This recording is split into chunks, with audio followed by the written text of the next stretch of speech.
Halo teman-teman PDT Media. Saya Anastasia Retno Pujiastuti, edukator PRH Indonesia. Saya mengenal diri saya lewat bercerita. Kali ini saya ingin bercerita cerita rakyat dari Maluku. Judulnya Nuri Belajar Terbang. Nah, siapa yang menulis ulang? Dia adalah Dianka dengan ilustrator Ameko Studio, terbitan BIP. Oke, saya ceritakan ya. Jadi di sebuah hutan hiduplah seekor Nuri dan ibunya, yang tiap hari ibunya selalu mengejar-ngejar si Nuri nih untuk belajar terbang karena Nuri sudah besar sebenarnya. Ibunya bilang, "Ayo Nuri, ibu tidak bisa lagi menggendongmu selalu. Ayo belajar terbang." "Aduh ibu, malas. Aku duduk sajalah di sini. Kan ibu yang akan mencarikan aku makanan. Aku di sini aja. Aku bersiul-siul dan bernyanyi-nyanyi karena suaraku indah." Malas dan sombong rupanya ya si Nuri ini. Ibunya sedih sekali karena Nuri masih manja seperti itu dan tidak mau belajar terbang. Lalu ibu mulai tegas, "Nuri, kalau kamu tidak mau belajar terbang, maka ibu tidak akan memberikan makanan lagi." Tapi Nuri dengan santai, "Tidak apa-apa bu, nanti pasti ibu akan membawakanku makanan." Nuri percaya sekali bahwa ibunya sangat sayang. Sampai akhirnya waktu dibangunkan, "Ayo Nuri, kita belajar terbang." Nuri pura-pura tidur. Akhirnya ibunya pergi sendiri untuk mencari makanan. Dan terdengarlah bisikan dari anggrek di atas pohon tempat Nuri bersarang. "Shh, shh. Nuri," kata si anggrek. Bangun. Ada sayembara loh dari Tuan Abel yang kaya raya itu." "Siapa? Tuan Abel? Siapa ya?" Engkau tidak pernah pergi kemana-mana. Makanya kau tidak tahu apa yang sedang terjadi di dunia ini. Ada seorang kaya namanya Tuan Abel. Ayahnya baru saja meninggal dan ibunya sedih sepanjang hari. Tidak mau makan, tidak mau minum, nampak murung, tidak bergembira. Maka Tuan Abel berinisiatif menyelenggarakan sayembara bahwa siapa yang bisa menghibur ibu Tuan Abel akan mendapatkan hadiah. "Pergilah engkau ke sana. Nampaknya suaramu indah," kata anggrek. "Oh, suaraku memang indah. Tapi bagaimana ya caranya ke sana ya? Jauhkah tempatnya?" "Jauh sekali," kata anggrek. "Engkau harus terbang. Tidak mungkin kalau engkau ke sana tiba-tiba sampai di tempat Tuan Abel." Aku harus merayu ibuku untuk menggendongku." "Cobalah," kata anggrek. Lalu waktu ibunya pulang, si Nuri bilang, "Bu, antarkanlah aku, gendonglah aku ke tempat Tuan Abel. Aku ingin ikut sayembara untuk menghibur ibunya Tuan Abel. Tolong ya Bu." "Tidak mau. Engkau harus terbang sendiri. Engkau sudah besar, aku tidak bisa menggendongmu untuk perjalanan yang jauh," kata ibunya. "Tolonglah Bu. Cobalah cari akal sendiri," kata ibunya. Lalu si Nuri kemudian gimana caranya ya? Tapi dia percaya bahwa ibunya tetap sayang padanya. Akhirnya dia hanya fokus pada latihan bernyanyi. Dia latihan bernyanyi, "Trililililili" sambil bersiul-siul. Suaranya memang merdu loh.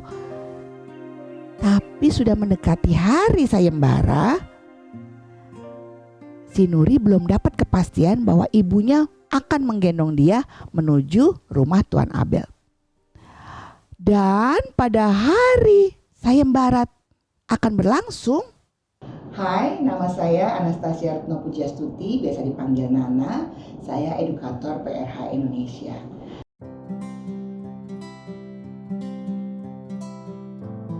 PRH adalah metode pertumbuh kembangan diri untuk menuju pada diri yang sejati yang dikembangkan di Prancis 50 tahun lalu oleh seorang pendidik bernama André Rosset. Karena PRH, saya menemukan bahwa saya adalah Nana yang punya kebiasaan bercerita. Saya senang bercerita karena saya menjadi mengenal diri saya yang sebenarnya melalui setiap pesan positif dari cerita yang saya bawakan. Sampai jumpa pada cerita berikutnya.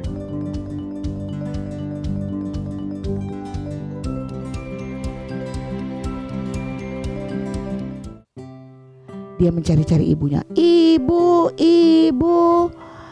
tolonglah antar aku, Bu. Tidak ada jawaban. Lalu si Nuri tanya pada anggrek, Anggrek, tahukah engkau di mana ibuku? Lalu kata si anggrek, oh, ibumu sudah pergi dari tadi pagi. Mungkin dia mencari makan di tempat yang jauh, makanya berangkatnya sejak tadi pagi. Aduh, bagaimana ini? Lalu kata anggrek, cobalah engkau terbang. Kau kan punya sayap, pasti engkau bisa terbang. Kata si anggrek. Coba, kata si anggrek yang menyemangati. Lalu ternyata sudah tidak ada harapan dari mana-mana. Si Nuri mencoba terbang. Ceduk. Dia terjedut sama pohon yang ada di depannya. Lalu dia coba lagi. Dia oleng dan akhirnya jatuh ke tanah. Lalu dia coba lagi. Oh, dia mulai bisa terbang. Dan dia lihat, wow, itu rumahku. Wah, aku harus menuju ke utara. Lalu dia terbang pelan-pelan menuju ke utara, ke tempat rumah Tuan Abel, di mana sayembara diselenggarakan. Setibanya di sana, ternyata semua sudah berkumpul. Ada manusia, ada burung-burung, ada hewan-hewan yang mau ikut sayembara untuk menghibur ibu Tuan Abel. Nah, saatnya dipanggil, lalu si Nuri waktu dipanggil, Nuri, dia mulai terbang kan, ngek. Tapi dia terlepas kendali. Akhirnya dia jatuh di hadapan Tuan Abel dan ibunya di meja makannya, teman-teman. Akhirnya semua berantakan yang ada di meja makannya Tuan Abel. Tuan Abel mulai agak marah ya. Hei Nuri, yang benar saja. Bagaimana kamu bisa menabrak meja makanku?